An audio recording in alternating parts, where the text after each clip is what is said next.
Hi, we are talking about Derma Co. The good, the bad, and the red flags that made me a little sad. That rhymes. Let's go. The Derma Co, as you know, is a sister concern of Mama Earth. Both Mama Earth and Derma Co come under the umbrella of Honasa Private Limited. This business model is a very popular business model when you're building huge companies. So the Tata is one such example, and overseas Estee is one such example. I've taken these two because they both have a lot of skincare, both cosmetics as well as skincare, hair care, personal hygiene products listed under them. So I'm guessing Mama Earth or the Honasa Private Limited company has big ambitions in terms of what they want to do in this landscape.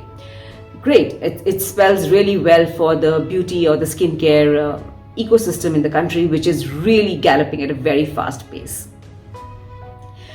I think the Derma Co company, the ideology behind it is definitely something I really appreciated, because in the current state right now, there is a requirement for people to be able to reach out to a dermatologist, which they may or may not be able to, given the fact that today going to a hospital costs you that much more, and more than anything it could also be not a very safe practice given the fact that we're living in a pandemic.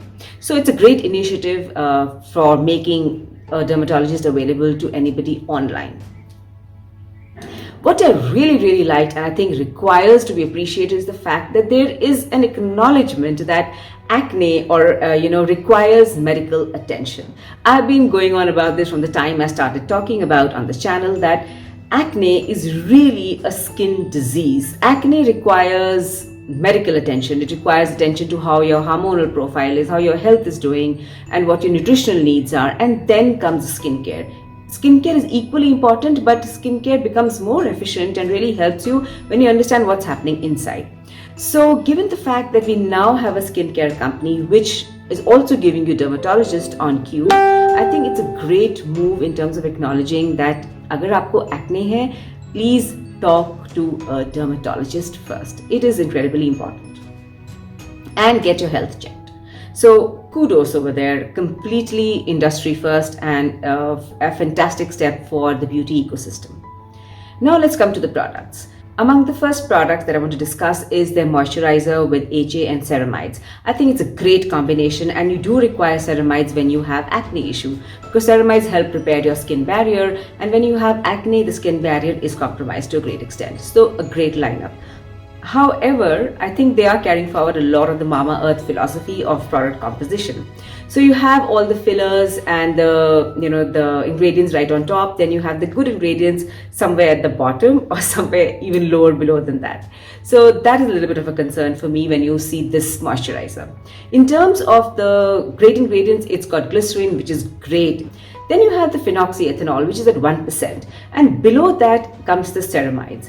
So I would think that had the ceramides been a little higher, it would have been even better product, because it would have given your skin barrier massive assistance in repairing itself. And it also has fragrance, though it is right at the bottom is the last ingredient, but it's still there.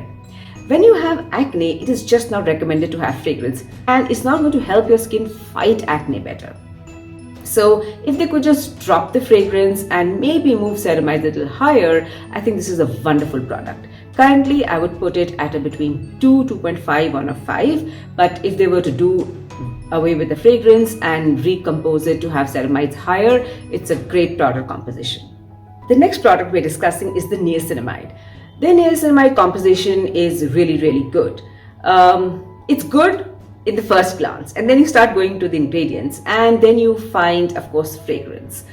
Now again, somebody who's going to be using Derma Co products is going to be somebody, I'm guessing, who definitely has acne. When you're using it with acne, it is not a good thing to do. So not recommended for skincare if you have acne issues. The niacinamide serum also is much thicker than Sugandha. It is pretty gunky actually. It did not have any reaction on my skin at all, which is kind of surprising because it does have fragrance, and in this particular product it actually has fragrance fairly higher up in the ingredient list. So I wouldn't try it beyond the time that I tried it, because it's definitely not recommended for my skin because I have melasma.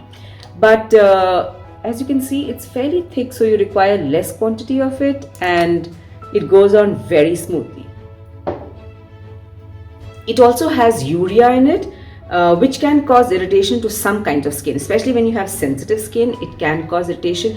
It also has propylene glycol. Propylene glycol has been a good boy and a bad boy of skincare for a very long time. But in a product like this, it is required because it actually helps the penetration of the other ingredients into your skin, which is a great thing because you know that once you're using this particular niacinamide, you're going to have massive hydration, and the niacinamide is actually going to be able to affect your pores, affect the pigmentation, and really do what it's supposed to do. Niacinamide, as you know, is a great product for your skincare. This particular niacinamide is a little sticky, so you'll have to kind of, if you're wearing it under your moisturizer, you'll have to give it some time for it to get absorbed and then use the moisturizer. However, I don't recommend this niacinamide if you have acne issues. I don't recommend it if you have rosacea. I don't recommend it if you have pigmentation. I don't recommend it if you have sensitive skin. But if you're somebody who's really brave and wants to experiment with the product and wants to try the niacinamide, and especially is a big fan of the Mamaearth products and wants to try the Derma Co product, the niacinamide is something that you might want to try because it's, I think, one of the best products that I found on Derma Co. So it's completely your decision. I wouldn't do it because, like I said, I have melasma, but let me know how it works for you. Do leave a comment and share your experience. The next product is the AHA-BHA gel. The AHA-BHA gel again is a good product to use when you have skincare issues, but the Derma Co product again has fragrance. So it's not really going to do a lot of good to your skin in the long run. If you've had experience with this skincare line, please do leave a comment behind because I really want to see the results that came out of using these products and how is it going for you right now.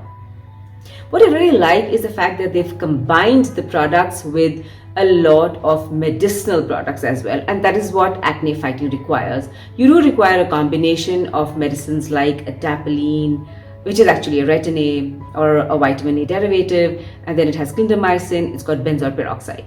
If you're planning a family, or if you are pregnant, or if you're breastfeeding, please get these products cleared by your gynec or your obstetrician. So that's it. Do you enjoy Derma Co products? Please do leave a comment down below, and I look forward to hearing from you. My message to the brand would be to please introduce a fragrance-free line for acne. If you can't get over the fragrance, please do that. Be the first brand to do it, but just go ahead and do it. I hope you found this video helpful, and if you like, please do give it a thumbs up and do subscribe. With that, we're going to come to the final close of this video. I hope you have a good day and please be good to your skin and hair till I meet you next. Bye.